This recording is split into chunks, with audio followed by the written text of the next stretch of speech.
G'day punters, welcome to the deep dive. We're going to be focusing on Moonee Valley this morning. We've got Mark Rhoden to join us in the absence of Shane Curlio, and we'll run through a couple of questions regarding deductions, which I think Mark is better equipped than the rest of us by a fair margin to talk about such things. But Dicko, we'll start off with the Valley. The performance of the day came up in race 7, which is a 20-40 metre race. There's been a lot of general noise and narrative about how fast the time is, but let's face it, that typically just relies back on what they were running on the day and what the track was doing. Yeah, there's some good figures for relative horses. That doesn't make any sense. Some of these horses have run good figures for what they've historically done, which says the track was pretty fast, and the Pancho figure is enormous, but the 6 figure of that race is suicidal, which sets it up, as we've talked about many times, for the winner and the second horse probably to run a pretty big number. That's what they did there. Some of the tempos on Saturday, just staggeringly odd. Like Ballistic Lovers race, they've gone 7.5 below the all average, so slow on its only 1,000 metre race on the card, which would have been favourite, probably to be the fastest to the 600. So a variety of early tempos. I think the track certainly favoured horses that settled forward of midfield regardless. I think that Zuzarella was a pretty big debut, the filly. She's only half a length off the off He's Exceptional of the Colts, the 2 sets of 3-year-olds, and did that wide and swooping, which was really hard to do on this track. It was like a slow tempo where they did slow at the right point of the race for this horse to be able to build into its work. But still, I think Zuzarella, who just so scarily defied, it doubled in price and then was the only horse to swoop and win all day. They dead set have no idea just about in the metro stuff. Well, every second time they're just going to be completely wrong. Whereas, say, at Wangaratta on Saturday, if they're soft in betting in a maiden, they're going to run poorly. Okay. Interesting point there. Why would you think that is, Mark? If my hypothesis is correct, that the market knows a lot less in the city than in the bush, why would that be? I don't know. I don't know if that's true. That's sort of an impression you've got. We haven't got data on that or anything. Yeah, I'm saying if it was. Yeah, fair enough. I don't know. I think, look, from a New South Wales perspective, you can see and again, this doesn't hold true in 100% of cases either, but you'll see bigger drifts in provincial and country races, I think, because the early markets are less accurate. And there's a couple of reasons for that. There's less exposed form in a lot of cases to work on, and they're probably done quicker. The prices will spend more time on the races they're going to hold the most money on. So, a 58 at Muzzlebrook might be done in, double quick time. They might just put one up too short, and often they're going to err on the side of being too short in their opinion and too long. So last night, after I had about my 9th can of goat, which is about sort of my benchmark figure during lockdown 6, which is scary. I was thinking maybe it's because it's pretty sharp, the market. The people betting at, say, Wangaratta are either extremely sick or doing it semi-professionally. Yeah. Whereas if on a Saturday you're just having a flutter and a bit of fun, it's Moonee Valley, Rosehill, Doomben and Milfordville, and then Belmont or wherever. Yep. Far more fill in those markets on a Saturday. $3 to $8 at Wangaratta it probably should have been $8 to start with in a lot of cases. If that happened tomorrow at Wangaratta, I would expect the horse to not leave the gates. Okay, right, yeah. Whereas at Moonee Valley, I'd go, shit, probably have to back this now. Yeah, no, I understand. I'd have to look into it more deeply, but that's certainly one reason. I think probably a sharper group of punters playing in those markets. Yeah. Okay, let's jump back to the races. I wasn't wasting my time back there then. That's good. I'll do it again tonight then. Very good. Taking one for the team. Look, we'll just jump back to the races for a second because we spoke about this just before we started. At 2 of the top 3 biggest figures on the card, so to speak, were in staying races. at Moonee Valley, and obviously they've gone fast for the class here. Very fast tempos in both of these events. The ones won by Smoke and Romans, and then also Pancho. How do you both handle these numbers going forward? Because obviously some of those staying tempos can be farcical in either direction. I would look at these two races with almost ignoring the number they've run. Yep. And more so looking at to each race, and so I'll do it right now live. So let's say the Smoke and Romans race, I'll just be looking just purely at the punting form, the other types of data it offers, and going like, well, Blandford Lad, these type of horses, Prince Albie, Prince Ziggy, just as soon that they were no chance of competing here. I'll try and then identify a horse that showed a little bit of like grit and determination in this race, and then hope to find that horse run at, say, a Sandown Hillside, or these type of horses probably Sandown Hillside, but maybe the Pancho race, maybe anything worse at midfield that showed a little bit of determination. Hope to see it at Flemington in a rail position where I think they might be able to run on. Okay. So essentially a horse that was not suited, and then hopefully we'll find a race for that horse where it might be suited. And I'd be ignoring the data number, the benchmark number. Mark, is that how you would approach it? Yeah, I mean, especially when the form's exposed, and you know how good these horses are by this stage of their career, more or less. They can't all have gone to a new peak, if you know what I mean, because there's been a fast pace early. Middle distance and staying races with fast paces, because the vast majority of races over that trip are slowly run or moderately run. When you get the odd fast pace, it does sort of blow up the data. Okay. I think that's so like a horse like Reflect the Stars in that race 5, or whatever race it was. Yeah, race 5. That might be the greatest ride that's as good as a ride as the horse can ever get. Mm-hmm. So I just want to oppose it next start. There's no way I'll back that horse next start, because it was completely blessed here, and it's favourite. Like in every race, say there's 10 horses, 7 of them are not going to be suited probably. Well, certainly not. 9 of them aren't going to be blessed, where this thing was. Yeah. Well, let's talk about race 6. That was one of the, feature races, the Mackenzie Stakes for the 3-year-old colts and geldings. He's exceptional, has won off an even tempo here. Overall figure, I guess you'd say for the class, it actually hasn't broken the class benchmark. What are we doing with this race? Halal was obviously reasonably well spruiked in the lead up to the event. I tell you, I'm feeling a bit down at the moment, and what I think would be best for me to do is somehow go and have a night or two with Wayne Hawkes, because the positivity he has for himself and his horses is just astounding. He declared this thing as a proper horse. It's gone shithouse. Daily Bugle's gapped it.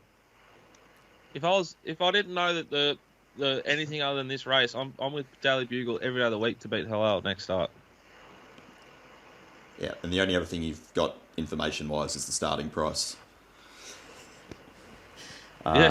So, yeah. I mean, look, and what are we doing with Jigsaw, as a matter of fact, as well? I mean, that's 2 failures this prep. Oh, it's just like, that's its level. It's like a 5... It's going to run between a 4.5 and an 8.5 punting form figure, which is not a Group 2 horse, probably not a Group 3 horse. Yep. And the other feature on the card was the car line over the 1,000, and Ballistic Leather, very slow tempo, as you said. Thank fucking God for this. 12 lengths slow to the 600. Mark, this horse was obviously dual nominated as well, wasn't it? So, and there it was. D-Lane seems to handle these 3 wide sprint trips probably better than any other jockey, I think, going around at the moment. He's just not panicking, keeps the horse comfortable, and knows what he has underneath him. I feel like when D-Lane's on, he rides to the actual tempo better than most riders. Yeah. So does Jay Carr. He doesn't care so much for position; it's more the speed. But we were blessed that Jay Carr and Miss Albania were settled last and not 1A. Yeah, that helped. And obviously, Ancestry's gone. Shout out to Jacko. I didn't even watch the trials because he was so confident that this horse would go shit house off the trials. And the last thing you need when you're in your two-man operation is an argument over trials. So you've got to just say, righto, young man, I'm going with you here. And he nailed it. So He's completely nailed it. Yeah, and it's not going to get a better setup, is it? Ancestry, like Moonee Valley, on pace suited night or day, which it was. Fuck. I don't know what they'll do with this horse. Yep. It'll probably be in Adelaide with like Kayla Crowther on top of it. $4. What do we do? Probably bet. I was going to say it's in Adelaide. Just mute it when he runs though. Oh, it's absolutely bolting. Hang on a second. He's no TV. Look, the rest of the races are all benchmark races with the exception of race 9, which was an open handicap, and they've run a big figure here, Viral. Was this just Willow doing Willow things, or was there a horse that should have won?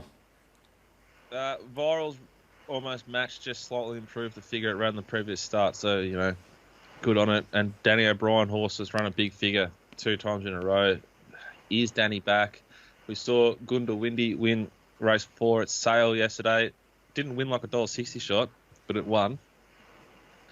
Danny has got to start to improve. He can't go any worse. And maybe it's about to happen now. And just to grow us up even more, we're on Skyman here. Pretty good size bet at a good price, I thought. Stiff. De Grays has like literally matched its previous figure. So that's a fascinating setup and a fascinating discussion where I'd lean on and be very interested in what people like Mark say, the older, more ratings-orientated men and women of industry. Like, it's favourite to run that. It's favourite that's its level, isn't it? We've seen it twice. It's run like an identical figure. Yep. Consistent. Okay. Summarising the Valley, Dickens, do you have one or two that you're really keen to follow next start? Yeah, I do, Peter. I can see it here. It's Coolth. Yeah, cool. Now, cool. If anyone's watching the stream, I embarrassingly, I pounded Coolth in run. I couldn't believe the price I was getting because it was in the coffin. I was like, he's kicked up and shown some intent. You're on delay, weren't you? No. That was the Chop King, Ethan Brown, who put the other horse in the same silks in the coffin. That horse went on to win. Coolth flashed home for second. But I think Coolth's run was full of merit. It was only second or third up. A horse with a bit of scope. Just preparation. And I reckon Daily Bugle, there was a bit of like spruik for it, a little bit of chat, nice trial, big performance first up. It was as good or better than Halau, and Halau's going to go around favourite whenever it runs in next start, most likely. So I think there'll be some value to be had with Daily Bugle. Okay, you wanted to talk about deductions, in particular Sale Race 8. You've backed Rigel Star at what price? $6.50, $6. 9, 10, 11. And there's been 11 scratchings, 3 of them emergencies. Chaos. What happened? Reports came in early, Peter, that we were on at like $1.15, $1.10 at some of the plastics, which concerned me. So I promptly got on the phone to said operators. I don't know if we want to name them or not, do we? Probably not. It's all rotational, isn't it, at the end of the day? Yeah, so we won't name them. They told me I was on at $3.05, which I thought was great because the horse was $1.95 at that point of the day. Then more reports started streaming because, as we know, of course, there's literally about 45 bookmakers you can bet with at the moment. And it seems that the mailbag army bets with just about all of them. So post the race, though, we were informed, and it happened, that Tab Touch paid out at a figure of maybe $1.40, like unbelievably. So I tagged them in a tweet suggesting that we were going to discuss it on the show, and not too long after, they were then paid out at $2.70, I believe. So Tab Touch decided to adjust the price and do the right thing. There's so many questions here, Mark. It's a complete and utter, like, shit fight, isn't it? This is a weird example, having so many scratchings in the one race. I'm not. I can't. I mean, I've gone on to Ted Touch's site this morning. It's got scratchings and deductions, and the deductions aren't listed. So that sort of they just either not put them up in the first place or erased history there. And looking at, just having a look, glancing at others, Tab and Sportsbet seem pretty similar. Yeah, I mean, deductions are no fun. No one likes them, but it's just part of the landscape if you're going to bet pre-day. It's, they've been, and scratchings at the barrier. It's been part of racing since day dot. It's annoying, but you've got to have some system that's fair-ish for both punter and bookmaker. And I personally don't think they do too bad a job, with the exception of the inconsistency between operators. When you're getting vast differences, that's when you've got an issue. Yeah, and it's an extreme example, isn't it? But yeah, when one joint's paying out $2.70, and I've just looked it up now, they originally paid him out at $1.32. Right. Now, I need to. I'm looking up these deductions. I wonder how that's happened. What the? You'd have to think it's just an error, not a deliberate Yeah. They weren't trying to rort him. They just made a mistake, and then once they were aware of the mistake, they fixed it by look. I've just had a look at the website now, and there's deductions listed, total of 54 cents of them. And I guess there's been, 2 that have come through at 5 o'clock in the morning or so. This is obviously WA time. There's been one at 11:30 the day before, one at 5 o'clock in the morning the day before as well. So I'm not sure if they inadvertently multiplied it by accident or something like that. Right, yeah, that's quite possible. Yeah, they ended up paying out at $2.76. Yeah. And it's not the way they're calculated isn't perfect, because if you think about it, it's building in the bookmaker's margin into the deduction as well, which if you've got one scratching is okay. You might take, for a $21, let's say an $11 chance, you might take 7 cents or something, which is around the mark. It's when you get a situation like this and you're taking out a massive chunk of the original market percentage that it can become too big, because you're adding in a bit of margin for each additional scratching. Yep. And then it becomes skewed too far in the bookie's favour. I think it's just highlights though that, and I'm sure it'll happen, that there needs to be a universal system for calculating deductions, so that even if the corporate doesn't do it for you, you can do it yourself. Because as Victoria has led and Queensland's followed, and surely the rest of the states won't be far behind. Don't hold your breath. As a sport, we're encouraging people to bet earlier. And yeah, true. I think, though, that the fair way of calculating deductions, I think Dominic Byrne's done it for New South Wales. There is a bit of flexibility and variation in it, depending on, like this, how many scratchings there are, how much percentage they're taking up. So you can't just have a ready reckoner calculator and say, in all cases, that's probably what they've done in this case, and ended up with deductions that are too big, so they've had to trim them. So you can't just say, look, these are going to be the deductions in all cases, and calculate it yourself, because you'll get outliers like this. Yeah. So you reckon there's no way there'll be like this is the deduction for this horse?